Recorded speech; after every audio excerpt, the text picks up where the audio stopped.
They waited until the day after the funeral to come for me. Not with condolences. Not with grief. But with contracts, lawyers, and the kind of coldness that leaves you breathless. I'm Amber. I'm 29.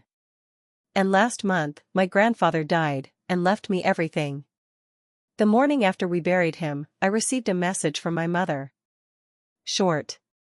Chilling. Family meeting. Today. 2 p.m. Don't be late. No location. No explanation. Just a directive, as though I were still a child in need of her orders.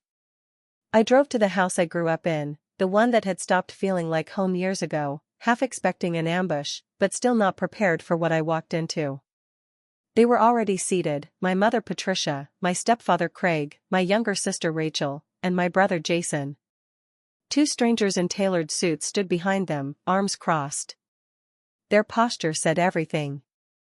Meet our lawyers, my mother said, smiling like she'd already won something. I didn't sit down. Let's not waste time, she continued.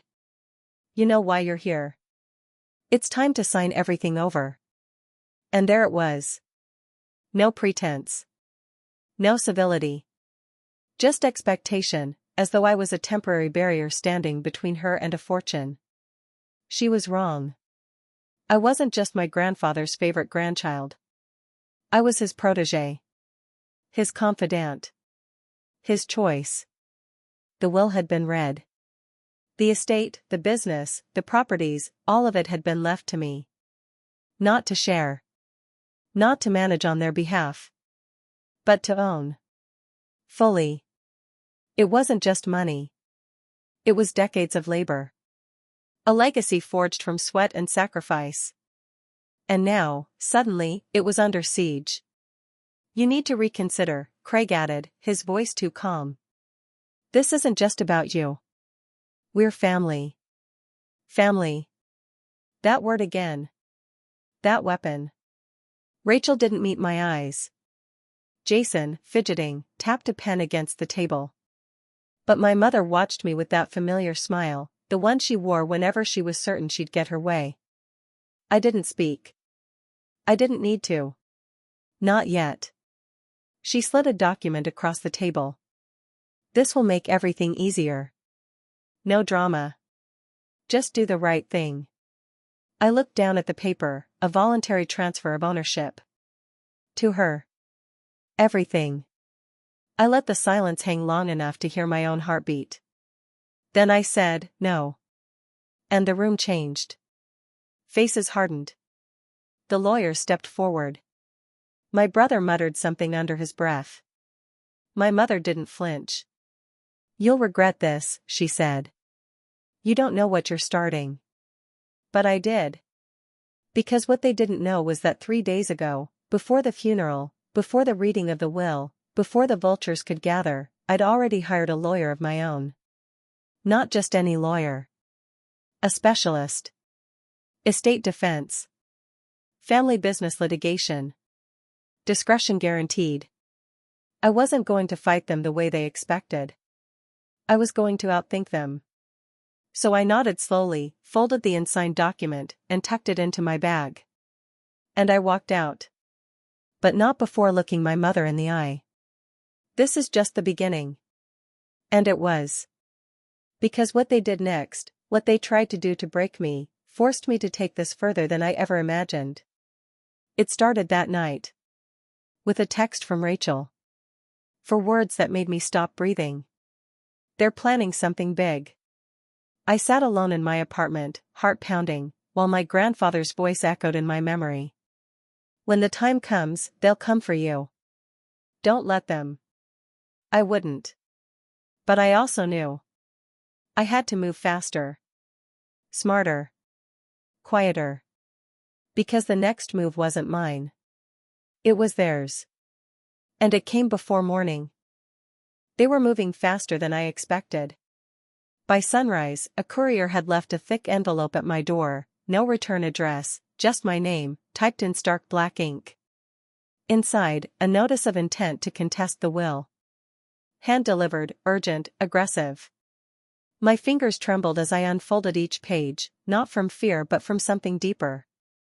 The quiet, crushing recognition that the people who raised me had no interest in resolution, only conquest.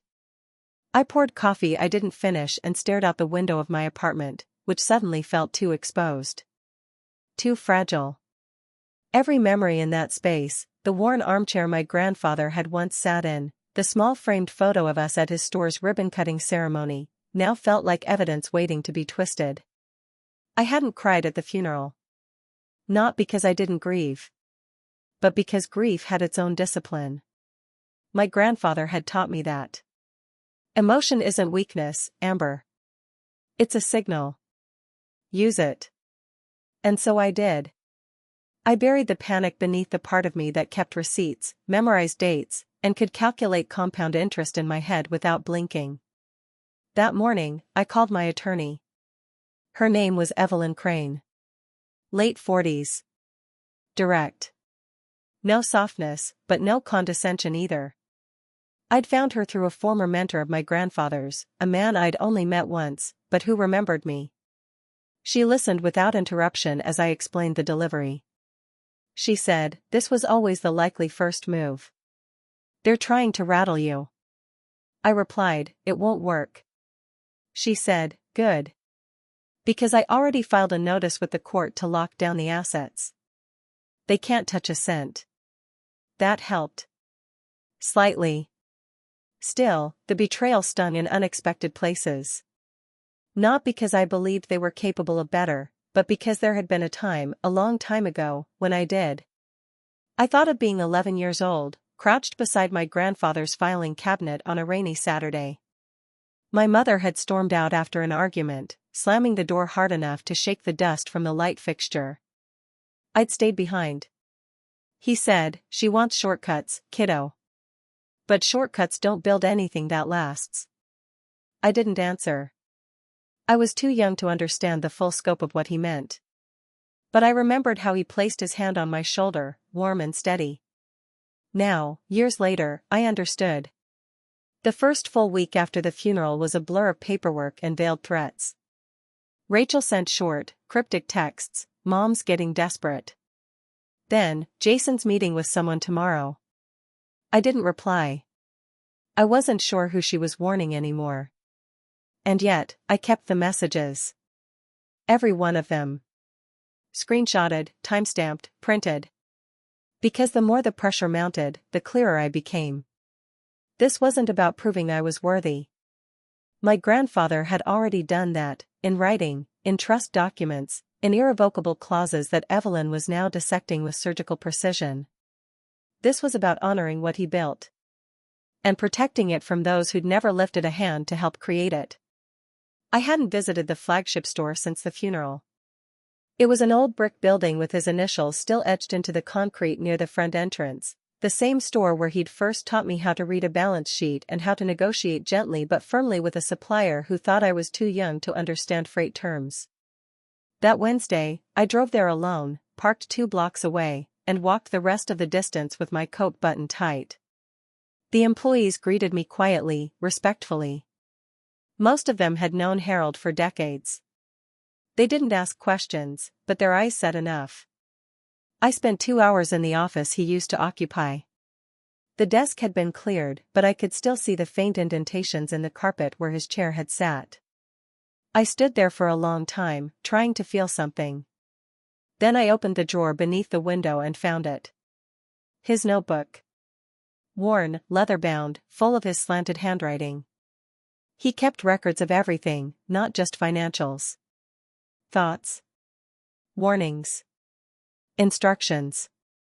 And there it was, near the back, written in his unmistakable pen. "If they push her, she'll need this." A copy of the original trust formation, notarized. Signed 2 years ago. Before his final decline. Before the family even knew he was unwell. I exhaled slowly. My hands didn't shake this time. Later that night, Evelyn reviewed the document and said, "This changes everything." But I already knew that. I barely slept. Every sound outside made me sit up, heart pounding. Not out of paranoia, but calculation. They were unraveling. And unraveling people make mistakes. On Friday, I got the second call I didn't expect. The bank. "Miss Harper," the voice said, "we've received an unusual inquiry regarding the estate account." "What kind of inquiry?" "A request to transfer funds to an offshore account, flagged as suspicious." "Denied, of course. But we thought you should be aware." I nodded, even though he couldn't see me. "Thank you." They weren't just fighting me. They were already trying to siphon what wasn't theirs. Which meant desperation had fully set in. I closed my laptop and stared at the ceiling.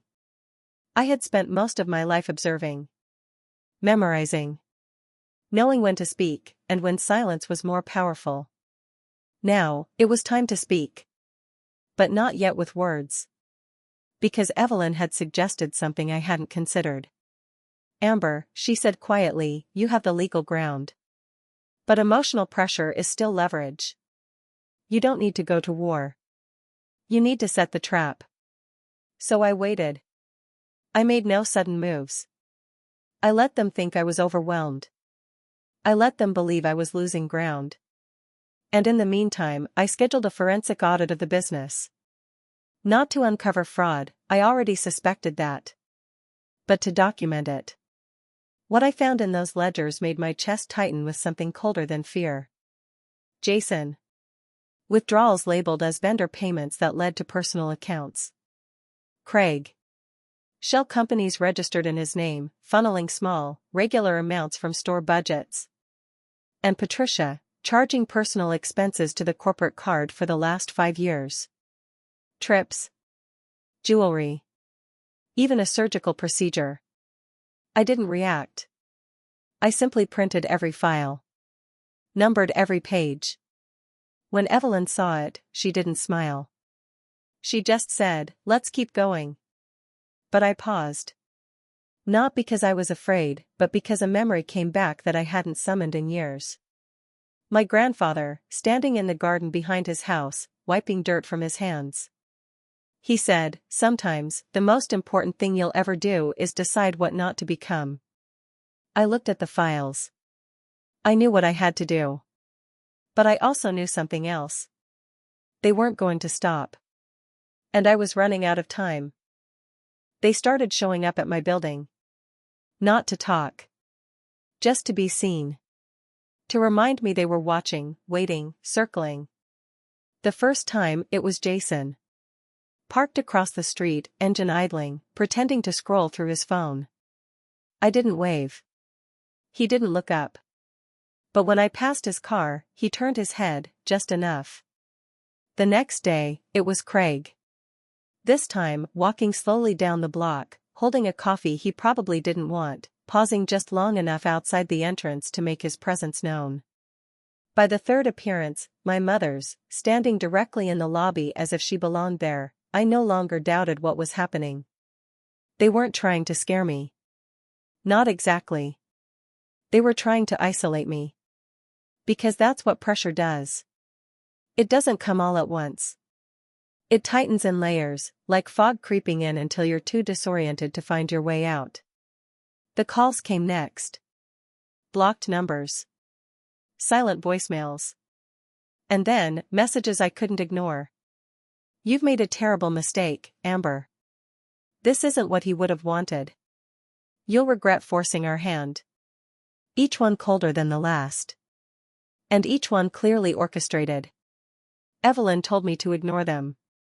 "We're close to filing the injunction," she said. "Just hold your ground." I nodded. But holding your ground is harder when the ground itself begins to feel unstable. The pressure wasn't just legal anymore. It was emotional. Strategic. Personal. Even Rachel went quiet. Her texts stopped. No explanations. No warnings. Nothing. I imagined what that house must be like now, the urgent meetings, the whispered plans, the growing desperation. I could almost hear my mother's voice echoing off the walls. "She thinks she's better than us. She's always thought that. And that was the truth beneath it all. This wasn't just about money. It never had been. It was about punishment. For choosing differently. For not playing the part one was assigned. That weekend, I drove without a destination. Sometimes when I needed to think, movement helped. The city lights blurred through the windshield as I let the silence stretch. I thought about what Evelyn had said during our last meeting. She said, "Your strength isn't in fighting louder. It's in knowing when to let them unravel." But I also knew that unraveling, unchecked, could take everything with it. On Monday, I called someone I hadn't spoken to in years. Lena. My oldest friend. We'd lost touch slowly, as adult life eroded the closeness we once took for granted. She was a public school teacher now, married, living in a modest suburb 2 hours away. When I told her what was happening, she didn't ask why I hadn't reached out sooner. She just listened. I said, "I don't know why I'm telling you all of this." She replied, "Because you needed someone who remembers you before all of this." We met the following weekend at a quiet cafe outside the city. She didn't flinch when I handed her the folder, the one with the documents, the evidence, the timeline. She didn't offer advice. She just nodded slowly. And then she said something that stayed with me. She said, "They've spent your whole life trying to make you smaller. This isn't just about inheritance. It's about the fact that you didn't stay in your place." I didn't cry. But for the first time in weeks, I let my shoulders drop. When I returned home that evening, Evelyn had left a voicemail. "We've received a notice. They're filing to freeze access to the estate." I expected that. What I didn't expect was the timing. They'd filed it with a backdated signature. Claimed I'd misrepresented my role in the business. Falsified records. Sworn statements. 2 forged signatures. It wasn't just desperate anymore. It was criminal. I forwarded everything to Evelyn. Her response came quickly. "We escalate. Immediately. But escalation brings consequences." By Tuesday morning, an anonymous email hit my firm's legal department. An accusation, vague, but damaging. Suggesting I had committed fraud in the handling of a personal estate. I was called into a meeting with HR and legal. They were professional, cautious, but I could feel the shift in air. I explained everything. Calmly. Factually. I had documentation. I showed them the trust, the filings, the verification letters from Evelyn's firm. They didn't accuse me. But they didn't clear me either. "We'll conduct an internal review," they said. "Just protocol." I nodded. But the weight followed me home. That night, I sat in the dark, the apartment lit only by the street lamp outside. I didn't move. I didn't eat. This was the cost. This was the part no one warned you about, the part where they don't need to win. They just need to dirty you enough that everything you've built starts to rot from the outside in. I thought of my grandfather again, not as the man in the hospital bed, but as he was the day he showed me his first ledger. His hand steady. His voice low. He said, "This business survived because I never panicked." You don't panic when you've done your homework. I had done mine. But even steel bends under the right kind of heat. The next morning, I received an envelope at the office. No name. Just a return address, one I didn't recognize. Inside was a single sheet of paper. A copy of a text exchange. Between my mother and a man I didn't know. "She's close to cracking," it read. One more push. I stared at it for a long time. Then I picked up the phone. Evelyn didn't answer. So I left a message. I said, "They're escalating faster than we thought. I need to move." Then I made another call. Not to anyone connected to the estate. To someone I hadn't told about any of this. Because there was one more person who knew what my grandfather had built. Who'd seen what it meant. Someone who owed him more than a memory. My hand trembled slightly as the phone rang. And when the line clicked open, I simply said, I need your help. Because I wasn't just holding my ground anymore. I was preparing to take it back. They thought they'd cornered me. But pressure doesn't always break things. Sometimes it clarifies them. The person I called was Robert Dale, my grandfather's former accountant, now retired. A quiet man with silver hair and the kind of memory that comes from decades of managing other people's chaos. He hadn't heard from me since the funeral.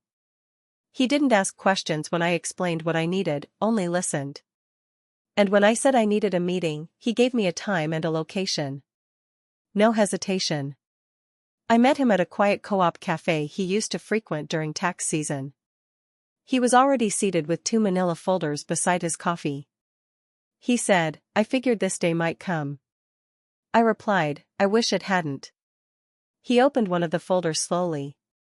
Inside were copies of the estate's pre-transfer financials, the same documents I already had, but annotated in his handwriting. "What they're doing," he said without lifting his eyes, "isn't just unethical. It's unstable." The second folder was what I didn't expect. Photocopies of internal memos. Expense reports. Travel logs. Receipts. Craig's name was on nearly all of them. Jason's on half. Patricia's, attached to a series of payments labeled consulting. None of them had any legal authority to sign off on those disbursements. And yet here it was, in black and white. I didn't ask how Robert had gotten the files. I didn't need to. He'd worked with my grandfather for 22 years. He didn't just keep records, he kept patterns. He said, "He trusted you, Amber." That was never in question. I nodded. The weight of it all pressed into my chest like a stone. I left the cafe with both folders, my coat zipped to the throat, and a silence inside me that wasn't fear anymore. It was something sharper. On the drive home, I called Evelyn and told her what I'd been given. She didn't ask where I got it, just said she'd review every page that night. "Don't wait on me," she added. "Start preparing your statement. We're going public." That night, I sat at the small desk by my window, opened my laptop, and began writing. Not for a press release. Not for court. For myself. My statement wasn't a performance. It was a record. Of what happened. Of what I allowed. Of what I would no longer excuse. I wrote until my wrists ached. Then I printed it, signed the bottom, and locked it in a file box. The next day, I drove to the flagship store again. But not to reminisce. I asked to speak to the general manager, a woman named Celia, who'd worked under my grandfather since the early days. She greeted me with wary eyes. I said, "I need your help. And I need your trust." We spoke in her office, door shut. I showed her the documents, carefully, selectively. Enough for her to understand the scope. Not enough to overwhelm. Her hands didn't shake. Her voice didn't rise. She said, "I knew they were bleeding us, but I didn't have proof." I asked her for internal logs, staff memos, supplier communications. Anything she'd flagged or doubted. By the time I left, I had another folder in the seat beside me. I didn't go home. I went straight to Evelyn's office. She was already waiting, her sleeves rolled up, a legal pad in her lap. We worked until after midnight, building timelines, cross-referencing files, pulling together a narrative that wasn't just legal, it was moral. It was the story of a man who built something from nothing. And a family who tried to hollow it out. At 2:12 a.m., Evelyn looked up from her desk and said, "You're ready." I didn't answer. Because I knew the next step wasn't about readiness. It was about resolve.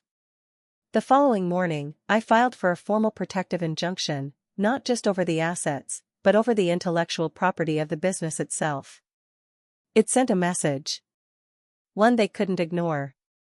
Within hours, I received a text from Rachel. "They know. It's bad." But I didn't reply. Because silence, used carefully, is sometimes louder than words. That evening, a black car pulled up outside my apartment. I watched from behind the curtain as two men in suits stepped out and waited. One of them held an envelope. They didn't ring the bell. They just placed the envelope on the doormat and drove away.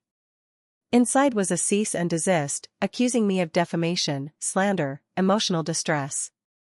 I read it once, slowly. Then fed it through the shredder. The house was quiet again. Too quiet. But beneath the stillness, I felt it, something shifting. A kind of internal recalibration. Like my body had been holding its breath for years and only now exhaled. I stood at the kitchen sink, glass in hand, and stared at the same counter where my grandfather once sat when he visited. He'd always brought oranges. Said the smell reminded him of starting fresh.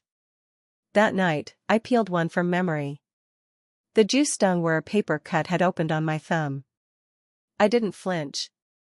The next day, Evelyn filed our motion to freeze all further family access to the estate accounts. We attached the documentation. The signatures. The discrepancies. The receipts. It wasn't revenge. It was responsibility. By Thursday, the firm I worked for cleared me of any wrongdoing. The HR lead apologized. But I knew better than to think that healed anything. Reputations are like fabric, once pulled, they never lay smooth again. But I wasn't aiming for smooth. I was aiming for clean. On Friday, I got another call, this time from a private number. I almost didn't answer. But instinct told me to. A woman's voice. Low, careful. They're planning something for Sunday. Who is this? Let's just say I used to work for them. I'm not anymore. Then the line clicked dead. I stood there for a long time, phone still to my ear, pulse steady. Whatever they were planning, it would be messy. Emotional. Designed to provoke. But I wasn't the same person they remembered. And I wasn't done. Because the one thing my grandfather never taught me, the one thing I had to learn on my own, was that sometimes, the only way to protect what's yours is to invite them to the table and let them show their teeth. And I was almost ready. They invited me to dinner like it was a peace offering. But I knew better. When wolves call a meeting, it's never to apologize. Sunday arrived cold and gray. I dressed with care, navy blazer, black slacks, nothing ostentatious. Just clean lines and quiet armor. My hair pulled back. My face calm. The envelope I carried was slim, sealed, and sharp. The address was a rented event space, not quite a restaurant, not quite someone's home. Neutral ground. The kind of place you choose when you want to appear civil while planning something precise and violent. I arrived 2 minutes early. Patricia was already inside, seated at the head of a long polished table, flanked by Craig and Jason. The two lawyers from before were back, one scribbling notes, the other checking his watch. Rachel wasn't there. I noticed the empty chair, but I didn't ask.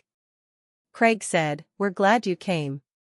I replied, "I'm here to listen." That was a lie, of course.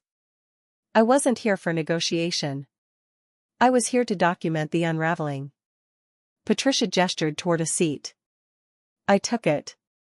The table was set for a meal, but no food was served. The illusion of hospitality only goes so far when the knives are metaphorical.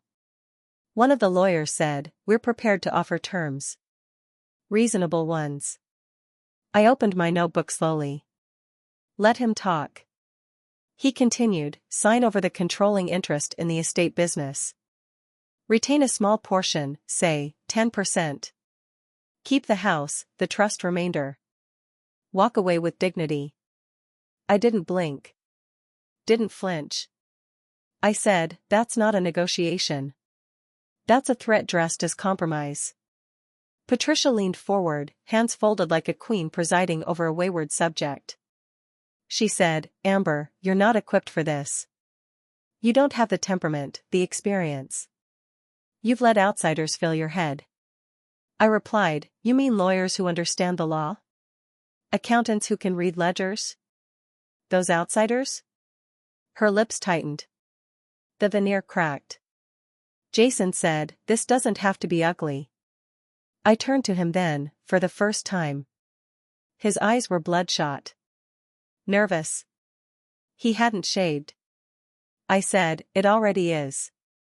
"You made sure of that?" Craig cleared his throat, trying to regain footing. He said, "You're young, Amber. You don't see the long game.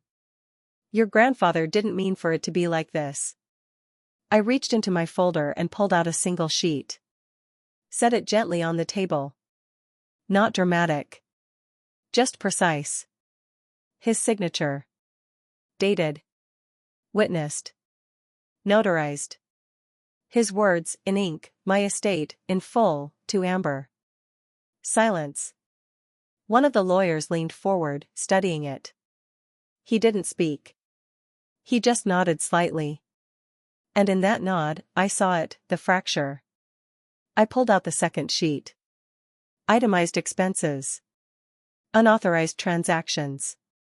Signatures from Craig, tied to reimbursements labeled security fees. Jason's name beside a series of wire transfers to an account flagged in the audit. No one moved. I said, "You didn't just challenge the will. You stole from the company." "From him." Patricia's jaw tensed. She said, "You ungrateful little girl." And there it was. The truth behind every layer. Not business. Not legacy. Just resentment that I had dared to grow beyond their control. I replied, "I was his granddaughter. You were just a disappointment with paperwork." She stood. Fast. Chair scraping against the floor. She said, "You think this makes you powerful?" I didn't stand. I didn't need to. I said, "I don't need to be powerful. I need to be exact." And I am. The room pulsed with something unsaid. Craig looked at the lawyers. Then at Patricia. No one spoke. I slid the final envelope across the table. I said, "This is a signed affidavit from Robert Dale. It includes a list of documented financial discrepancies. The IRS has a copy. So does the state board." I stood. I said, "You wanted me at the table. Now you have me." And I walked out. I expected shouting. A door slam. Something. But there was nothing. Just the soft sound of paper being turned behind me. Outside, the wind had picked up. Cold against my face. Honest. In the parking lot, I paused. Rachel was there. Standing beside her car, coat pulled tight. Her face unreadable. She said, "I tried to stop them." I replied, "I know." She looked down at her shoes. She said, "I found something. In Mom's desk. You need to see it." I didn't ask what. She held out a small flash drive. No label. She said, "If they find out I gave you this." I replied, "They won't." And she handed it over. That night, I didn't sleep. I didn't cry. I just sat at my desk, the drive in my palm, and waited for dawn. Because whatever was on it, whatever they hadn't told me yet, would be the final piece. And I was ready. Truth doesn't explode. It leaks. Quietly. Slowly. Until everything around it sours. I plugged in the flash drive just after 6 a.m., with the room still gray and untouched by sunlight. My breath was steady, but my hands moved carefully, like I already knew something inside would shift the ground beneath me. There were only 3 folders. The first was labeled 2017. Inside, PDF scans of checks, handwritten notes, and one long spreadsheet. At first, nothing new. Then a string of payments to a name I didn't recognize, listed as consulting fees, always just under the reporting threshold. The name was Daniel Krantz. I cross-referenced him immediately. A name my grandfather had flagged once, years ago, during a late-night conversation about business ethics. Someone Craig had brought in without approval. Fired quietly when my grandfather found out he was double-billing clients. And yet here he was, paid monthly, for 5 years. After the termination, I moved to the second folder, Patricia. This one was harder to read. Not just because of the content, but because of the handwriting. It was hers. Journals. Letters never sent. Financial breakdowns in her own scrawl. Desperate, erratic math. Lines like, Craig says we can pull from store 6 again, no one will notice. Jason's card is maxed. Should we borrow against the line again? Amber's too close to Harold. She's asking questions. The last line was dated 6 months before he died. My hand stilled. I opened the third folder, video. A single file. Dated 5 weeks before my grandfather's death. I hesitated before pressing play. The footage was grainy, the camera angle slightly off, likely hidden. But the audio was clear. My grandfather's voice, thin and slow, but unmistakably lucid. He said, "You're not going to steal from her." I've made sure of that. A silence. Then Patricia's voice, sharper than I remembered. She said, "You're old. You don't know what you're doing." He said, "You've stolen enough from this family. It ends with me." There was movement in the frame, someone standing. A shift in light. She said, "You'll regret this." He replied, "No. But you might." The video ended. I closed the laptop and sat back. Let the silence thicken. He'd known. He'd seen it coming. He'd left me everything, not just the estate, not just the business. But the burden of carrying truth through a minefield of lies. By noon, Evelyn had everything. She didn't speak as I showed her the documents, the journals, the video. She simply watched. When it ended, she looked at me and said, "We go forward." The first filings went in the next day. Petitions for criminal inquiry. Requests for asset freezing. Notifications sent to the board of directors for the remaining stores, most of whom had remained neutral until now. They wouldn't remain that way much longer. By the end of the week, 2 of the family's personal accounts were locked. Jason's car repossessed. A warrant issued for Krantz. It wasn't revenge. It was repair. Painful, necessary, deliberate repair. My mother responded by releasing a public statement through her legal team, framing herself as a grieving daughter under attack by a greedy, vindictive granddaughter. The local paper picked it up. So did 2 tabloids. I didn't respond. Instead, I sent out a personal letter to every employee still working under the family's company name, signed by hand, not just typed. It explained the audit. The new compliance policies. The intention to restructure, not dismantle. Some replied. Most didn't. But a few sent messages I'll never forget. "We always knew you were watching. We just didn't know if you'd act." The house I'd inherited was quiet through all of it. Still untouched. Still holding his scent in the hallways, faint and clean, like pencil shavings and aftershave paper. I visited each night. Sat in his chair. Sometimes read. Mostly, I just breathed. There's a kind of grief that doesn't weep.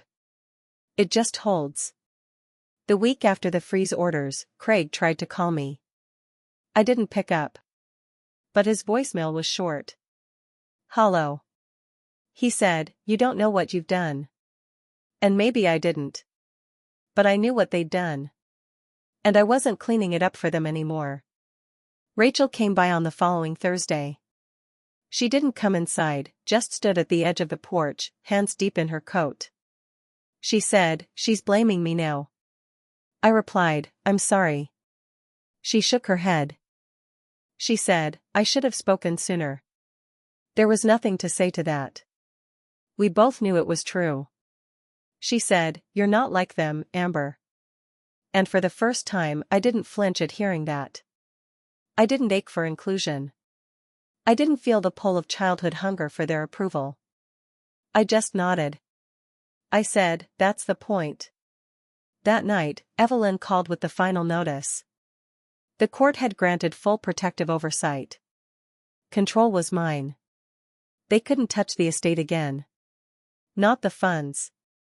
Not the board seats. Not the name. Not me. I hung up, set the phone down, and let myself cry, not from sadness, but from release. It didn't last long. Maybe 2 minutes. Maybe less. But it was enough. 2 days later, I signed over a portion of the business to a nonprofit arm I'd spent months structuring. A fund to support local small businesses started by first-generation owners, the kind of people my grandfather had once mentored quietly, without fanfare. I didn't announce it. I didn't take credit. I just let the work begin. Because some things don't need spotlights. They just need soil. And time. But one thing still lingered. The letter. I found it inside a drawer in his desk. Not addressed to anyone. Just signed. A single paragraph. Written in his unmistakable script. To the one who inherits what I built, remember, this was never just about the money. It's about who you become when no one is watching. Don't trade your soul for silence. Don't confuse peace with surrender. And when the time comes to choose the truth, even if it costs you everything. I folded it gently. Slid it into my coat pocket. The sun was setting.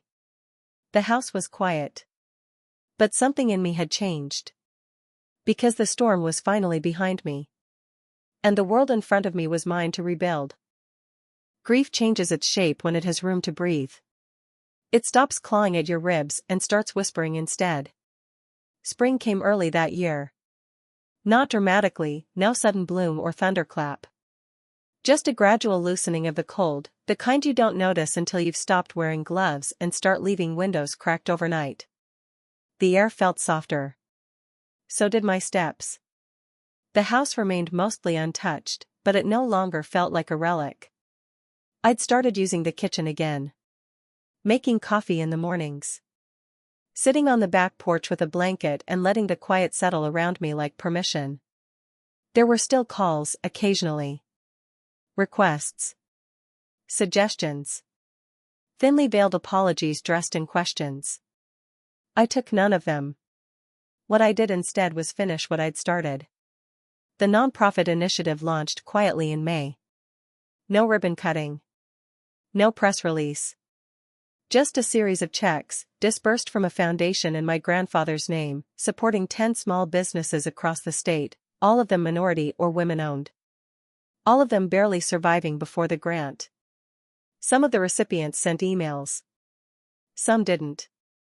That wasn't the point. The point was impact without spectacle. Just like he'd taught me. Evelyn closed the final litigation file on a rainy Thursday. She sent a simple message, "We're done." No ceremony. No fanfare. Just resolution. There were still consequences, of course. Craig had been fined and barred from holding fiduciary responsibility for 10 years. Jason had taken a deal, a quiet plea, community service, restitution. Patricia avoided charges, but her assets had been reduced to a sliver of their former value. Rachel moved out of state. We spoke rarely, but when we did, it was gentler. Hesitant.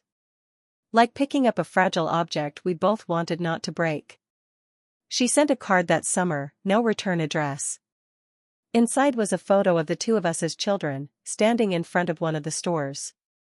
I had my arm around her. She was looking at the camera. I was looking at him, our grandfather. On the back, she'd written, "I wish I'd seen what you saw." I didn't cry. But I kept the card. My old job called once, a tentative inquiry about whether I was ready to come back. I told them no. I'd learned something too valuable to trade for a corner office and a comfortable salary. Freedom, when you've earned it, is never casual again. Instead, I began working with the fund full-time. I traveled. Quietly. Met people whose hands were rough with labor, whose eyes had the same wary hope I used to wear. I listened more than I spoke. learned more than I led. Some days, I missed him more sharply than others. It would come in flashes, his laugh echoing off the walls when I made a joke, the way he'd pause before answering a question, like weighing truth against kindness. One afternoon in late June, I returned to the flagship store. Not out of nostalgia. Out of purpose. I stood near the front, where they'd placed a new display, a framed black and white photo of him in front of the original storefront, wearing the same watch he always did, arms crossed, eyes proud but tired. Celia met me near the back office. She said, "It's better now." "Not perfect, but better." I replied, "That's all I ever wanted." She handed me a small envelope. She said, "This was left behind your grandfather's safe." Hidden inside the paneling. Inside was a key. Old, slightly rusted, with a tag that simply read ledger room. I'd never heard of it. But I knew where to look. It was in the original building, 2 towns over, the place he started before the expansion. I hadn't been there in years. When I arrived, the space was shuttered but still standing. I let myself in through the back, moved through dust-thick rooms until I found the door. Small. Unmarked. The key turned with a reluctant click. Inside were shelves. Dozens of them. Not full of financials, but journals. Notebooks. Letters. Every decade of his business life, written in his hand. Reflections. Mistakes. Lessons. And tucked between 2 ledgers, a sealed envelope with my name. I opened it slowly. "Amber," it began. "If you're reading this, then you stayed. You didn't run. That's all I ever hoped for, that you'd be the one to stay when others chose shortcuts. I'm proud of you. Not because of what you've won. But because of what you refused to become." There was more. But I didn't need it. The letter wasn't a surprise. It was confirmation. I walked out of that room with the key still in my hand. Not as a keepsake. As a reminder. The legacy wasn't the money. It wasn't the property. It was the refusal to trade clarity for comfort. That fall, I bought a small house near the lake. Nothing extravagant. Just enough. The air smelled like pine and morning, and the windows caught the light in a way that made silence feel like warmth, not absence. Sometimes I woke early just to watch the sky shift. Other times, I stayed in bed with a book and let the stillness wrap around me like fabric. I stopped needing answers. Stopped needing to prove I'd earned what I already owned. And eventually, quietly, without ceremony, I forgave them. Not because they asked. But because I had no use for their shame anymore. It was theirs to carry. Not mine. And that was the final gift he gave me. The freedom to let go. The strength to begin again. The peace to walk forward without burning,